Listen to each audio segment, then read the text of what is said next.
হয়নি, ঝালে হয়নি। আর পারছি না রে দোস্ত, তোর কর্মচারী আমাকে বাড়ির চাকর বানিয়ে রেখেছে, সারা দিন উগ্র মেজাজ নিয়ে থাকে। তোকে তো আগেই বলেছিলাম বউকে দিয়ে চাকরি করাস না। দোস্ত তুই আশাকে চাকরি থেকে ডিসমিস করে দে।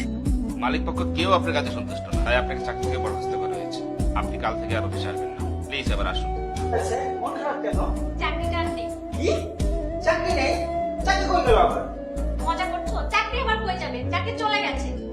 কিন্তু কেন, কি এমন করেছো যে চাকরি চলে গেল? আমি কি করব? কিছুই করিনি।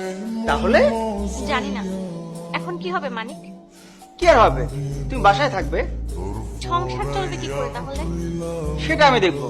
কি দেখবে তুমি? চিন্তা করো না, আমার একটা চাকরি হয়েছে। কি বলছো সত্যি? তাহলে কি মিথ্যা? আমি মিথ্যা বলি? তুমি এভাবে রিয়াক্ট করছো কেন? রিয়াক্ট করলাম কই?